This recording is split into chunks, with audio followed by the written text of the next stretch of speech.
Tepuk tangan buat Tuhan kita yang luar biasa. Silakan duduk teman-teman sekalian. Oke, shalom semuanya. Wow, luar biasa. Siapa di tempat ini yang lapar? Oh, ada yang bunyi keroncongan? Gak ada ya, ini pada udah makan semua belum? Belum ya. Ada yang jadwalnya ngedate? Gak ada ya hari ini ya. Aman ya, semuanya adalah orang-orang yang haus dan lapar akan kebenaran firman Tuhan. Amin. Siapa di sini yang haus dan lapar akan kebenaran firman Tuhan, boleh lambaikan tangannya. Coba senggol kanan kirinya, ojo turuse ya. Oke. Oke, luar biasa. Present worship yang luar biasa. Saya percaya itu semua karena kemuliaan nama Tuhan, untuk kemuliaan nama Tuhan ya. Sebelumnya saya ingin mengucapkan terima kasih juga untuk Pastor VV yang luar biasa, yang sudah memberikan kesempatan untuk saya bisa sharing di tempat ini. Saya percaya kalian punya pemimpin-pemimpin yang luar biasa ya di tempat ini. Tepuk tangan dong buat pemimpin yang luar biasa yang Tuhan kirimkan ke tempat ini. Dan hari ini teman-teman, tak kenal maka tak sayang. Semoga kalau udah kenal jadi sayang ya, semoga ya kan. Tapi teman-teman, sebelumnya saya ingin memperkenalkan diri terlebih dahulu. Nama saya adalah Tirsa Agustina ya. Saya lahir di Kota Malang gitu ya. Tadi di ibadat teens gitu ya, saya juga bilang, walaupun saya lahir di Kota Malang, tapi kehidupan saya di dalam Tuhan hidup yang beruntung karena saya punya Tuhan Yesus gitu ya. Jadi saya percaya semua di tempat ini hidup kita beruntung karena kita punya Tuhan Yesus gitu ya. Kadang lucu ya orang Malang tuh, hidupmu Malang banget gitu ya. Tapi saya percaya nggak ada kehidupan yang Malang karena kita orang-orang yang punya privilege. Kita anak Tuhan, kita bisa menyembah Tuhan karena kita adalah anak Tuhan yang dicintainya. Amin. Dan hari ini teman-teman, sebelum kita mendengarkan firman ya, kita akan buka terlebih dahulu satu tema hari ini, yaitu tentang worship gitu ya, tentang worship, di mana kita akan sama-sama belajar tentang work of the Holy Spirit. Kita percaya bahwa ketika Yesus gitu ya, sudah mati, kemudian bangkit, bahkan naik ke surga, Yesus sudah memberikan Roh Kudusnya untuk apa? Menolong, menghibur setiap kita. Itu sebabnya hari ini teman-teman kita bisa menyembah Tuhan. Kenapa? Ya karena Tuhan sendiri sudah menebus setiap dosa kita. Kalau yang dulunya gitu ya kita terpisah sama Tuhan. Tapi hari ini kita itu dekat sama Tuhan. Amin. Dan itu adalah hal yang luar biasa teman-teman ketika kita bisa dekat sama Tuhan.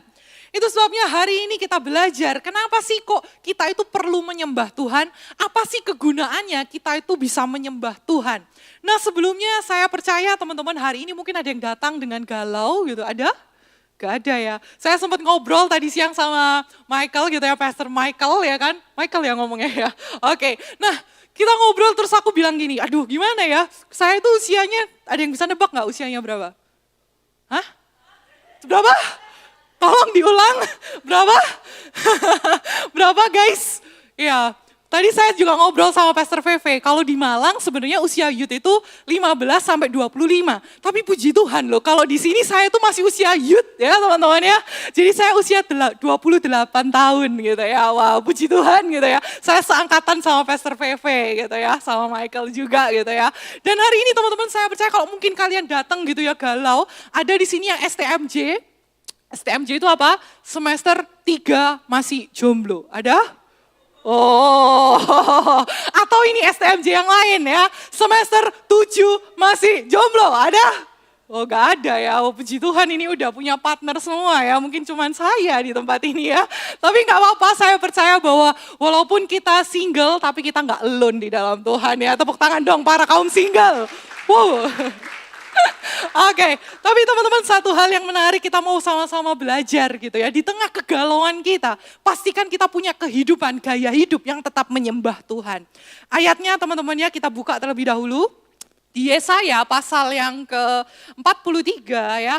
Yesaya 43 ayat yang ke-7 bahasa Indonesia masa kini. Dikatakan demikian, sebab mereka semua telah dipanggil dengan namaku, mereka kuciptakan untuk apa?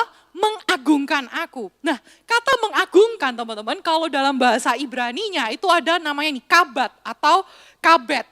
Yang artinya adalah mereka diciptakan untuk to worship Him gitu ya. Untuk apa? Menyembah Tuhan. Jadi hari ini teman-teman kita dipanggil untuk apa sih? Untuk kita ini diciptakan untuk menyembah Tuhan. Siapa di sini percaya bahwa semua kita teman-teman itu punya tugas di mana kita bisa menyembah Tuhan. Gak ada lagi ceritanya, aduh aku gak bisa nyembah Tuhan gitu ya. Kadang ada tipe-tipe orang yang di gereja gitu ya, gak bisa nyembah Tuhan ngapain? Cuman sendakep, tau sendakep? Ya, sendakep itu lipat tangan gitu ya sambil liatin, oh bagus ya itu penyembahannya, wah WL-nya bagus ya gitu ya. Tapi teman-teman semua kita itu bisa menyembah Tuhan. Karena kita punya aksesnya. Jadi kita ini diciptakan sebagai seorang penyembah. Bahkan di Lukas 4 ayat yang ke-8, coba kita buka ya. Lukas 4 ayat yang ke-8 dikatakan demikian. Yesus menjawabnya, kitab suci mengatakan engkau harus, sama-sama katakan apa? Harus gitu ya, wajib gitu ya, menyembah Tuhan Allahmu dan kepadanya saja engkau harus berbakti.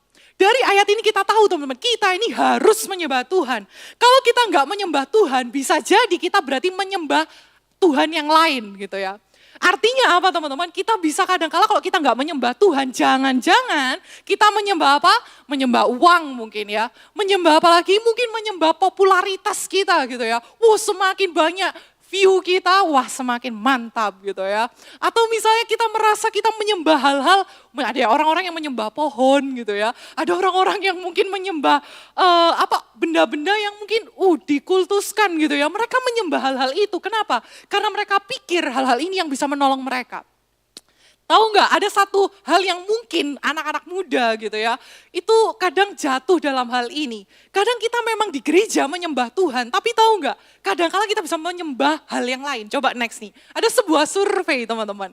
Surveinya adalah tentang generasi Z gitu ya. Kalau di sini banyak Y paling ya. Ada yang baby boomers, nggak ada ya. Oke, tapi Y lah ya, mungkin saya Y soalnya kan. Sampai generasi Z atau Alpha gitu ya. Penelitian teman-teman itu menjelaskan gitu ya, ada penelitian yang menyebutkan ternyata setiap hari gitu ya, rata-rata screen time-nya kita itu berapa jam? 7 jam, waduh banyak banget gitu ya. Mungkin sebagian bilang gini, oh kan buat tugas gitu ya. Wah anak-anak kerja tugas gitu ya. Aku tuh kerja tugas bagai kuda cewek ya kan. Jadi 7 jam aku pakai buat kerja tugas gitu kan. Tapi teman-teman ini yang terjadi bahwa 7 jam kita itu pakai yang namanya gadget kita lah, internet kita, screen time itu 7 jam dalam sehari.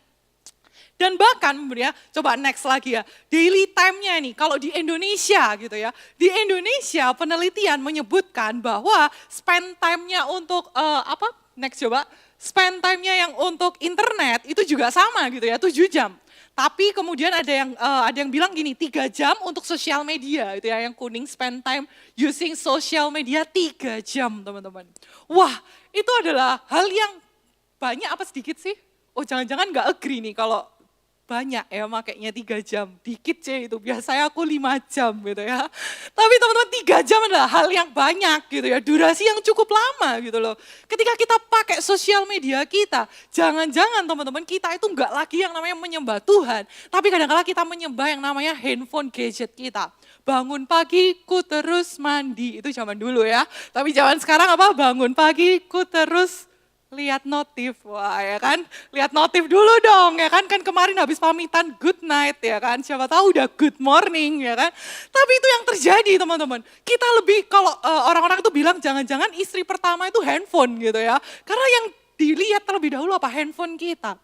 Dan ini sesuai dengan penelitian gitu ya, bahwa ternyata kita lebih pakai gadget kita daripada sehari-hari kita menyembah Tuhan, kita spend time untuk meditate sama Alkitab kita jarang gitu ya. Tapi di sini nggak ada ya, mungkin di Malang mungkin ya, nggak tahu lagi sih kalau ada juga ya, tapi nggak ngaku gitu ya.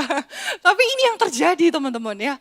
Dan kalau hari ini firman Tuhan bilang bahwa kita harusnya menyembah Tuhan, pastikan kau menjadi penyembah-penyembah yang benar di hadapan Tuhan. Coba tunjuk kanan kirinya, kau harus jadi penyembah ya. Jangan ke gadget ya, waduh ya. Nah di ayat yang berikutnya teman-teman, Yohanes 4 ini yang menjadi ayat dasar di hari ini ya. Yohanes 4 ayat yang ke-23 sampai 24 bilang gini. Tetapi saatnya akan datang dan sudah tiba sekarang bahwa penyembah-penyembah benar akan menyembah Bapa dalam roh dan kebenaran. Sebab Bapa menghendaki apa? Penyembah-penyembah. Demikian Allah itu roh dan barang siapa menyembah Dia harus apa? Dalam roh dan kebenaran. Allah kita adalah pribadi yang roh, teman-teman. Dia kalau kita mau menyembah, kita juga harus menyembah bukan hanya dari bibir gitu ya, tapi lewat roh kita dalam kebenaran, kita harus menyembah Dia. Baru kita bisa connect sama Tuhan. Yang dicari dan dikehendaki Tuhan itu bukan penyanyi, amin. Tapi yang dicari sama Tuhan adalah penyembah. Gitu ya. Yang dicari bukan tentang suara yang bagus, wah tadi WL-nya keren gitu ya. Mana WL-nya tadi? Wah, Michael juga ya, MM ya manggilnya ya. Luar biasa.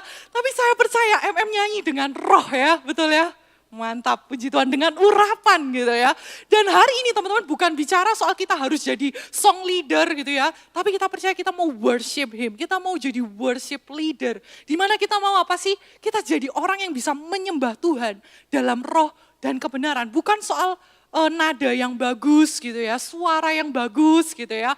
Tapi ya kalau misalnya agak cempreng dikit, dikecilin dikit lah ya suaranya gitu ya. Kan kalau apa pelayanan nanti diajarin dulu gitu ya. Tapi bukan itu yang esensi. Yang esensi adalah bagaimana kita bisa menyembah Tuhan dari hati kita. Itu sebabnya kalau teman-teman tahu ya, ada yang namanya ini, kalau di Alkitab itu ada yang namanya puji-pujian itu tehila gitu ya. Jadi dari roh teman-teman, yang lahir dari roh kita. Kalau kita muji Tuhan, kita pakai mulut doang, gak akan berkuasa gitu ya. Ada orang di luar sana bisa nyanyi, bisa nangis-nangis betul ya. Ada lagu-lagu yang diciptakan bisa sampai nangis-nangis teman-teman. Ada penyanyi siapa itu yang saya lupa, cewek ya. Itu yang apa sih, yang insecure, yang apa sih make up dihapus-hapus siapa? Yura, iya betul ya, sampai make upnya dihapus. Kadang banyak orang yang, waduh jiwanya apa, tersentuh teman-teman. Tapi saya percaya anak-anak Tuhan harusnya menyembahnya dari roh gitu ya. Jadi menyentuh hatinya Tuhan gitu ya. Jadi beda teman-teman ya, jangan sampai kita menyanyi itu cuman sebatas di mulut kita. Makanya kalau saya boleh kasih poin yang pertama, penyembahan adalah gaya hidup. Penyembahan adalah gaya hidup. Penyembahan bukan sekedar soal lagu lambat itu worship gitu ya, lagu worship, kemudian lagu cepat itu lagu praise, bukan demikian. Tapi penyembahan bukan sekedar tentang tempo lagu atau penyembahan bukan sekedar tentang ibadah next gen gitu ya, bukan. Tapi penyembahan adalah tentang gaya hidup kita. Matius 5 ya, Matius 5 ayat yang ke-8 sampai yang ke-9. Ini kayaknya typo sih, yang benar Matius 15 ayat yang ke-8 sampai 9 ya. Begini kata Allah, orang-orang itu hanya menyembah aku dengan kata-kata. Tetapi hati mereka apa? Jauh. Jadi kalau nyanyi lagu rohani belum tentu hatinya apa? Dekat sama Tuhan. Bahkan dikatakan apa? Percuma mereka menyembah aku, peraturan manusia mereka ajarkan seolah-olah itu peraturanku.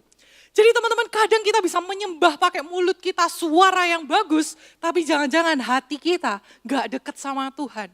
Makanya tadi teman-teman ya kalau di ibadah teens gitu ya, mungkin karena usia teens jadi gombalannya gak nyampe gitu ya. Coba saya akan praktekkan di sini gitu ya. Jadi jangan sampai kita nyembahnya cuma gombal gitu ya. Ada seorang cowok datang gitu ya, kemudian dia bilang gini, aduh kayaknya mataku ada yang masalah deh sama mataku gitu ya. Kemudian ceweknya bilang, loh kenapa, sakit apa gitu ya. Terus cowoknya bilang, iya nih soalnya aku gak bisa lihat apapun selain kamu. Wah, oh bisa masuk di sini ya. Haleluya, puji Tuhan ya. Atau mungkinnya gini, mau lagi nggak? Mau lagi nggak? Ya mau. Oke, yang lainnya gini ngomong gini. Oh, kamu capek nggak sih tiap hari? Enggak tuh biasa aja, aku nggak ngapa-ngapain kok gitu kata ceweknya ya. Yang cowoknya bilang, soalnya kamu tiap hari lari-lari di pikiranku. Wah, capek nggak tuh ya kan? Jangan dipraktekin ya. Waduh ya. Oke lah, kalau boleh dipraktekin boleh lah ya. Tapi teman-teman ini yang terjadi. Kadang kita bisa bilang I love Jesus, tapi ternyata hati kita nggak pernah benar-benar menyembah Tuhan. Gitu ya, setuju ya? Dan kadang kala kita bisa nyanyi gini, aku oh lagu lama ini ya. Sihi apa? Engkau Yesus dengan segenap hatiku. Wah keren, lanjut. Aku mengasihi Engkau Yesus dengan apa? Dengan segenap jiwaku Nah ini yang bahaya selanjutnya. Ku renungkan firman-Mu 2 kali setahun. Wah, ini bahaya ya. Kita ngomong di awal, oh aku mengasihi Engkau Yesus, ya kan, dengan segenap hati, jiwa, raga gitu ya. Tapi ternyata ku renungkan firman-Mu 2 kali setahun Paskah dan Natal gitu ya. Jangan teman-teman ya, pastikan kita renungkan firman gak cuman ketika ada ibadah, tapi setiap hari kita mau renungkan firman Tuhan. Amin. Jadi jangan cuman ketika ada pembicara yang sharing firman Tuhan di depan sini. Tapi biarlah kita juga teliti kembali firman Tuhan setiap hari. Kita baca sendiri, kita renungkan sendiri. Ini yang harus menjadi gaya hidup kita. Penyembahan adalah gaya hidup. Yang artinya apa? Ibadah ada ibadah ataupun gak ada ibadah. Kita tetap menyembah Tuhan. Ada pacar ataupun tidak ada pacar. Kita tetap waduh, gimana ya kalau nggak ada pacar gitu ya. Menyembah Tuhan gitu ya. Walaupun kita kelihatan pemimpin kita, ataupun nggak dilihat orang pun gitu ya. Kita tetap angkat tangan tinggi-tinggi ke hadapan Tuhan gitu ya. Walaupun dompet tebel anak kos ya. Dompet tebel ataupun dompet lagi kering gitu ya. Mie instan tiap hari. Tapi tetap apapun kondisinya kita tetap apa? Menyembah Tuhan gitu ya. Saya percaya teman-teman ketika kita menyembah Tuhan, jangan kita bilangnya gini, dulu saya melayani Tuhan. Wah ya, dulu saya itu menyembah Tuhan. Tapi sekarang banyak ya anak-anak Tuhan yang kadang meninggalkan kekristenan karena apa? Karena cowok. Saya pernah teman-teman ya, ada anak youth saya gitu ya, dia adalah orang yang melayani Tuhan, dia adalah saat itu juga cukup sharing firman juga di Komsel dan seterusnya. Tapi kemudian singkat cerita ketika dia kembali, karena dia anak rantau, ketika dia kembali ke kampung halamannya, dia ketemu sama cowoknya dari seberang. Dan akhirnya dia merasa apa? Bucin sama cowoknya gitu ya. Dan akhirnya dia melepaskan Tuhan, bahkan dia pakai atribut ya, atribut dari seberang gitu ya. Ngerti ya maksudnya? Iya ngerti ya. Jadi teman-teman sayang banget gitu ya. Kita bilangnya apa? Dulu saya melayani, dulu saya ikut ibadah next gen gitu ya. Tapi biarlah jangan cuma dulu, tapi dulu, sekarang, dan sampai selamanya. Aku mau tetap menyembah Tuhan. Sama-sama katakan, amin, tepuk tangan buat Tuhan kita yang luar biasa ya. Jadi penyembahan harusnya adalah gaya hidup teman-teman. Itu sebabnya kalau bisa saya ilustrasikan ya, ada sebuah kisah nih di Alkitab tentang ternyata ada 4 tipe anak Tuhan yang kadangkala kita temukan gitu ya. Coba kita sama-sama simak ya, dari kisah ini ada 4 orang, 4 tokoh teman-teman ya. Yohanes 12 ayat yang kedua. Saat itu dikatakan di situ diadakan perjamuan untuk dia, untuk Yesus ya, dan Marta sedang apa? Melayani. Tokoh yang pertama siapa? Marta. Sedang salah seorang yang lain ya, yang turut makan adalah siapa? Lazarus. Saat itu teman-teman, Lazarus ini sudah dibangkitkan. Kisah ini ketika Lazarus sudah dibangkitkan. Tokoh yang kedua adalah Lazarus. Dia duduk dan makan saat itu ya. Enak ire ya.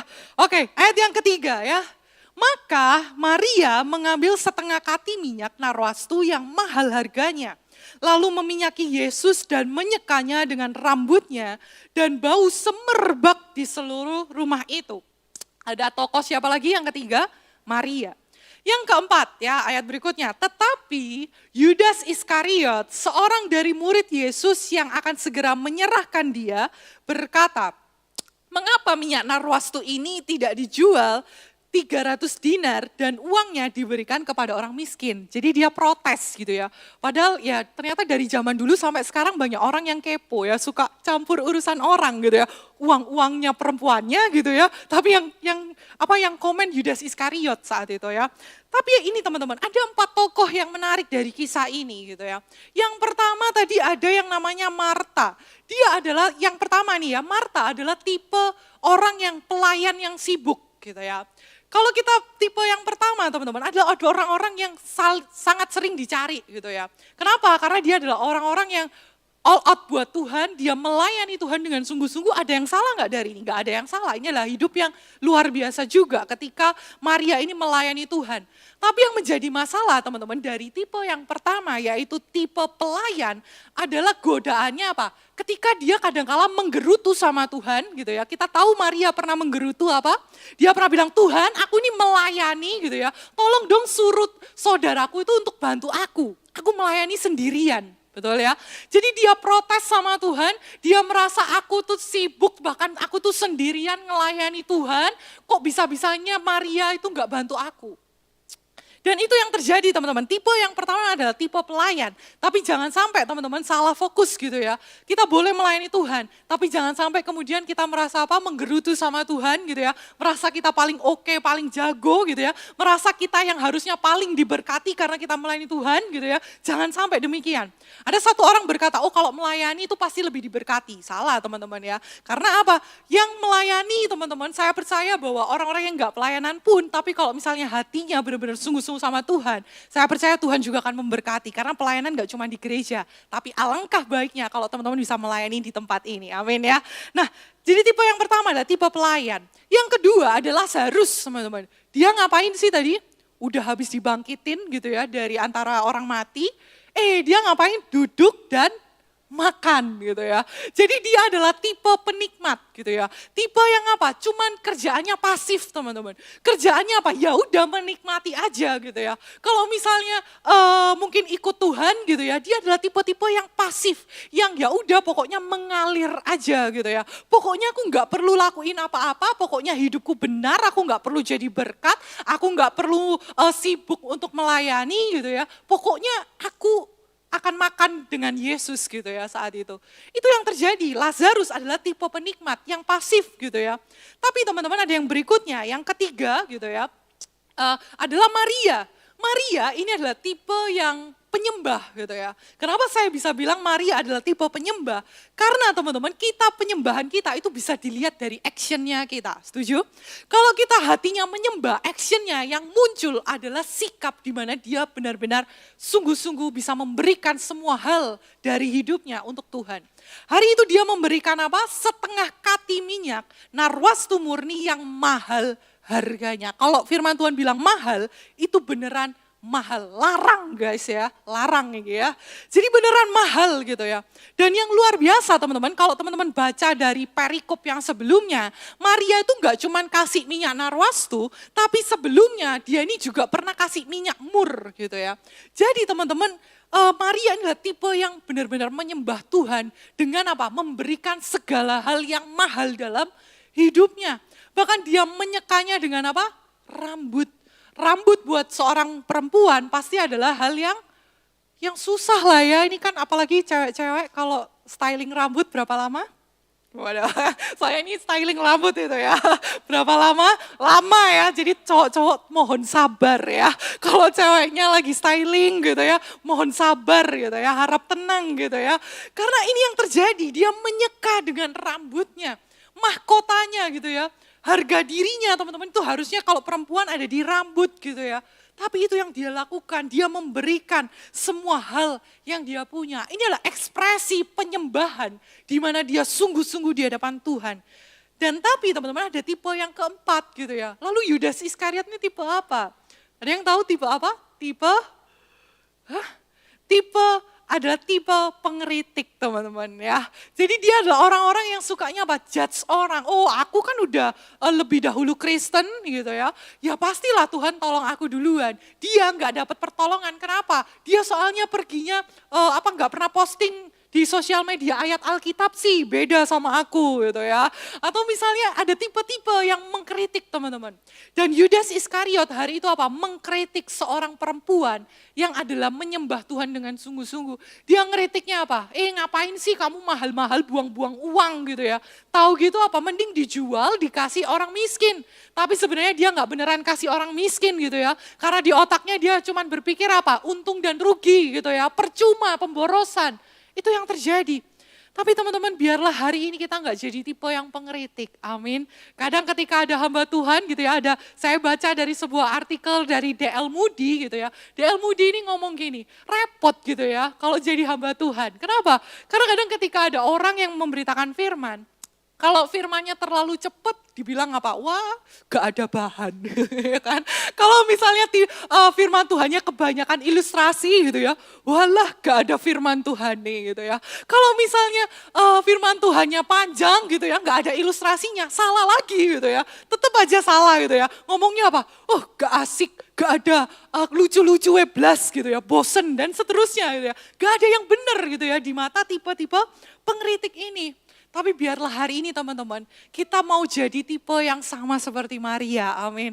Kita mau jadi tipe apa sih? Tipe yang benar-benar menyembah Tuhan, memberikan semua hal yang kita punya. Karena kita tahu itu bukan punya kita, tapi itu punyanya siapa?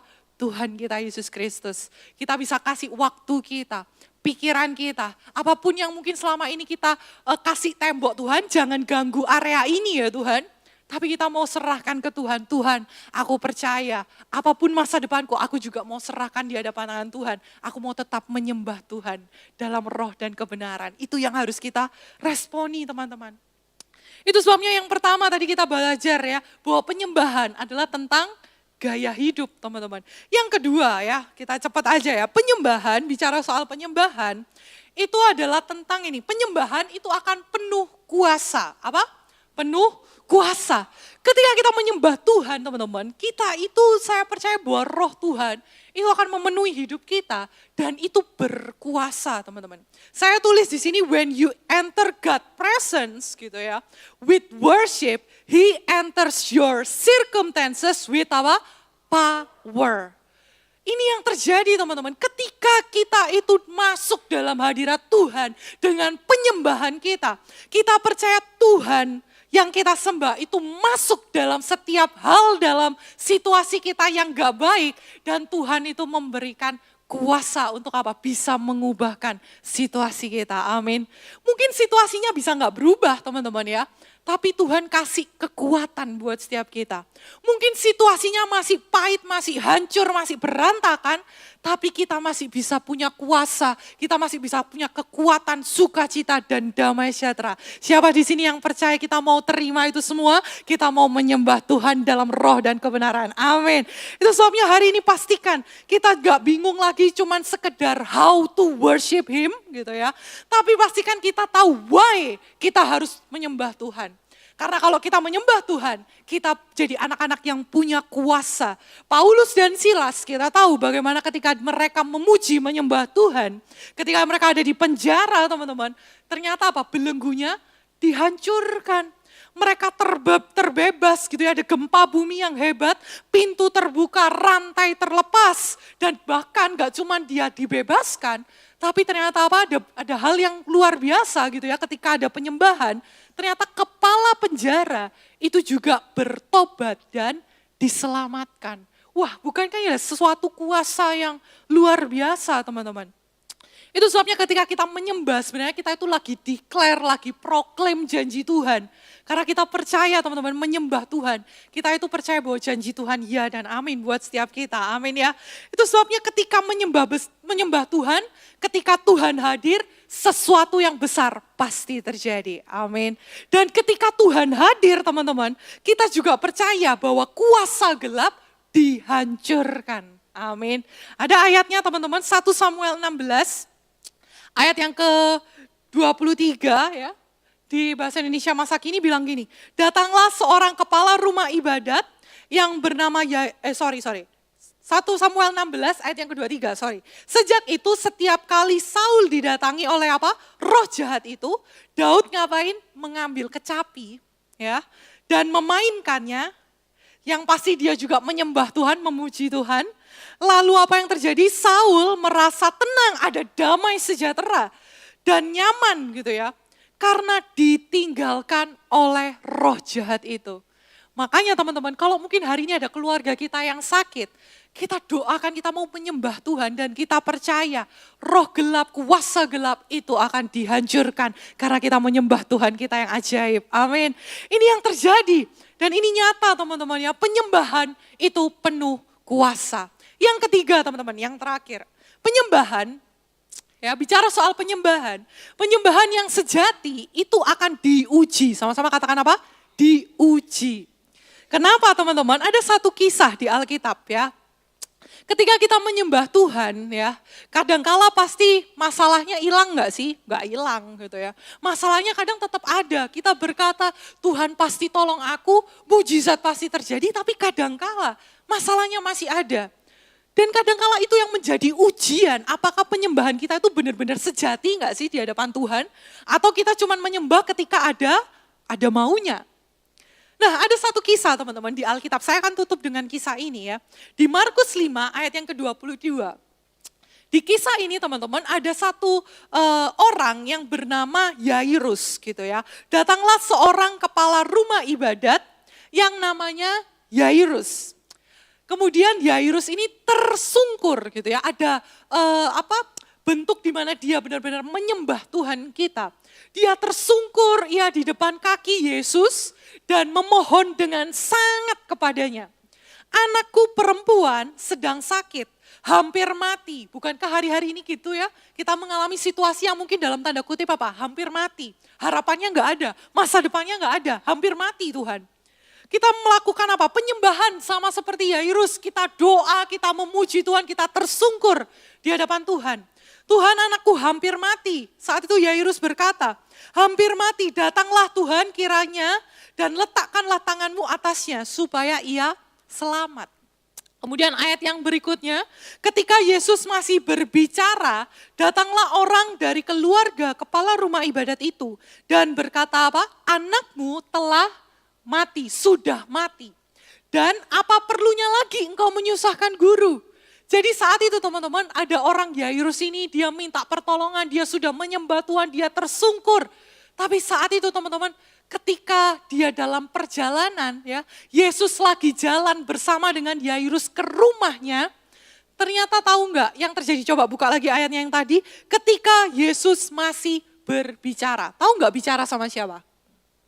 Ada yang tahu gak? Kisah ini ternyata ada dari satu perikop teman-teman. Ada 2 kisah dalam satu perikop. Ada yang tahu Yesus lagi ngomong sama siapa saat itu? Ketika dia jalan sama Yairus mau ke rumah, mau nyembuhin orang sakit, anaknya yang sakit. Ternyata teman-teman di tengah jalan nih, ya ketika OTW, dia itu ketemu, Yesus ketemu dengan apa? Seorang perempuan pendarahan yang menjamah jubah Yesus. 12 tahun dan saat itu dia sembuh. Dan saat itu kalau teman-teman baca kisah lengkapnya, Yesus itu ngobrol gitu ya ke murid-muridnya. Siapa yang menjamah jubahku gitu ya. Makanya ayat itu ditulis ketika Yesus masih apa? Berbicara. Berapa lama bicaranya? Gak dijelaskan di Alkitab. Bisa sejam gitu ya, bisa karena sangat sesak, penuh sesak, kita nggak pernah tahu berapa lama.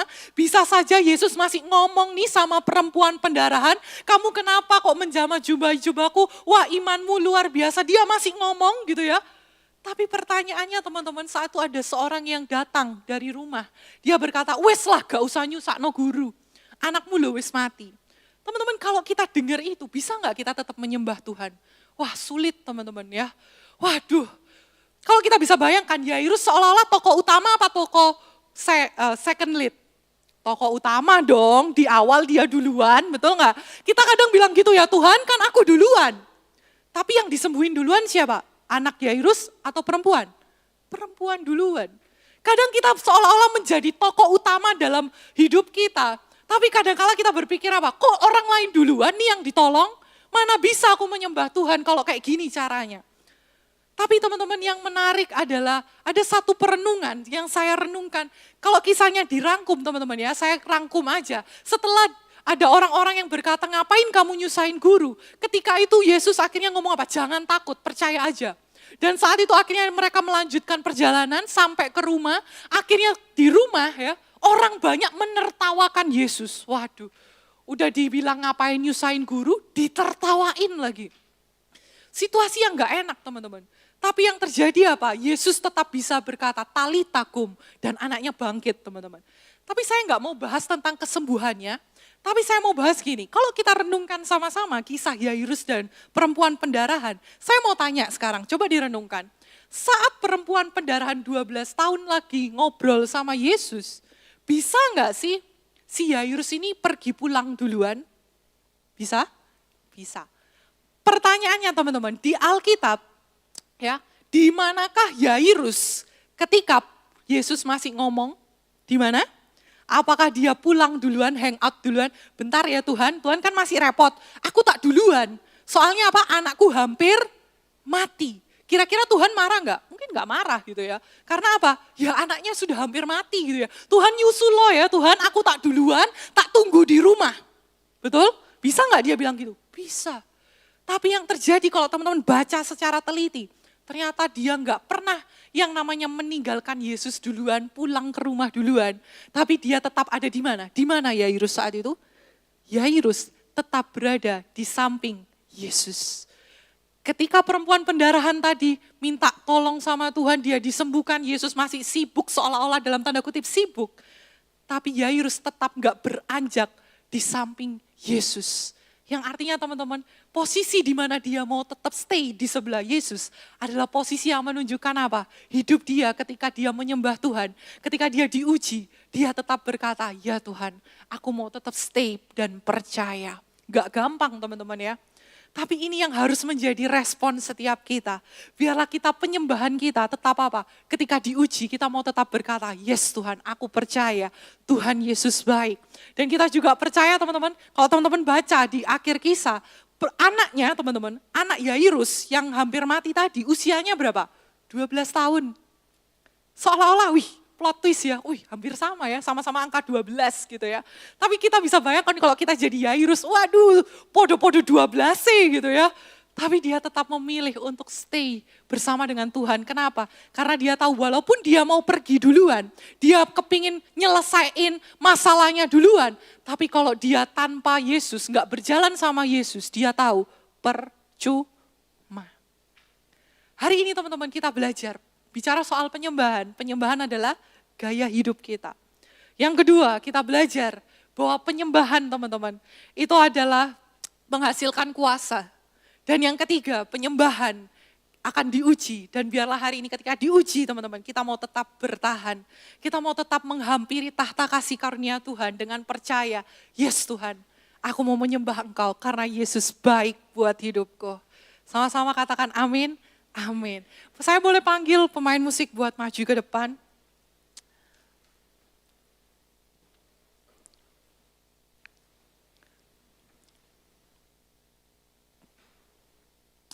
Teman-teman, saya percaya bahwa hari ini saya nggak tahu bagaimana hubungan kita dengan Tuhan. Apakah kita benar-benar sudah sungguh-sungguh mengikut Tuhan atau belum? Tapi biarlah hari ini teman-teman, di momen ini, di mana kita belajar tentang worship. Gimana kita belajar bahwa worship itu ternyata begitu luar biasa ketika kita menyembah Tuhan. Ada Roh Kudus yang tinggal dalam hidup kita ketika kita menyembah Tuhan. Dan saya percaya apapun situasi masalah kalian hari ini, saya percaya bahwa Tuhan lewat Roh Kudus-Nya itu bisa mengubahkan situasi yang kelihatannya pahit, yang buruk, tapi Tuhan masih bisa ubah menjadi hal yang manis karena kita punya Tuhan Yesus. Mari sama-sama kita mau tundukkan kepala, kita mau nyanyikan sama-sama sebuah lagu teman-teman.